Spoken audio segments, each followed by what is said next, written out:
bertemu kembali dengan Remainar Wiyoga Putri dalam koneksi antar materi modul 1.1 dan modul 1.2.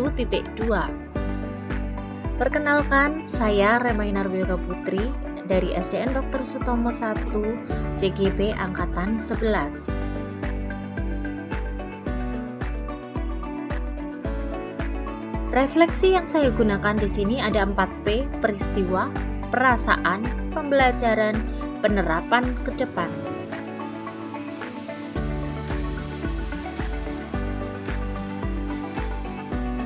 Yang pertama di sini peristiwa, momen yang paling penting atau menantang dan mencerahkan bagi saya dalam proses pembelajaran modul 1.1 hingga modul 1.2 dan kaitannya antara modul 1.1 dan 1.2. Yang pertama, momen yang paling penting dan menantang, yakni saat saya belajar modul 1.1, saya menyadari bahwa pembelajaran adalah pembelajaran yang berpihak pada murid itu yang baik.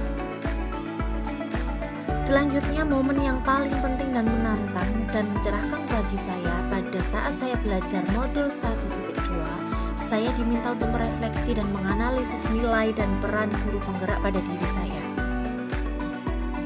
Kaitan antara modul 1.1 dan 1.2 yang saya pahami adalah menitik beratkan pada perubahan pola pikir sebagai guru bahwa murid memiliki kodrat alam yang perlu kita tebalkan sesuai dengan kodrat alamnya masing-masing. Perasaan saya saat terjadi seperti itu, saya merasa seperti bagaikan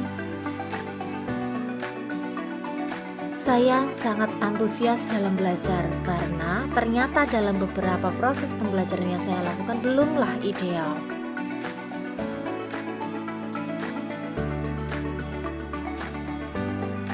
Sebelum momen tersebut terjadi, saya berpikir bahwa, kemudian saya sekarang berpikir bahwa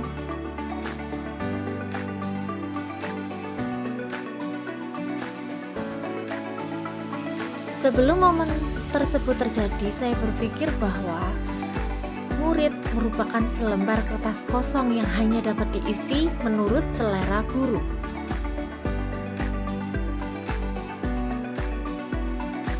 Setelah saya berpikir bahwa murid itu bukanlah kertas kosong, murid adalah individu yang merdeka, yang dapat melakukan pembelajaran sesuai dengan minat mereka. Penerapan ke depan.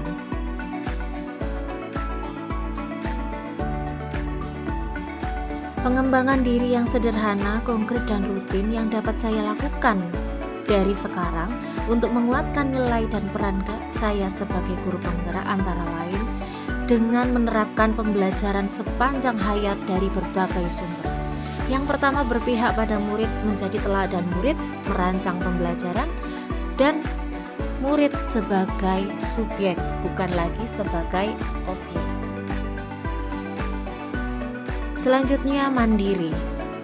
Yang pertama, motivasi diri, pengembangan diri, kemudian murid juga sebagai subjek.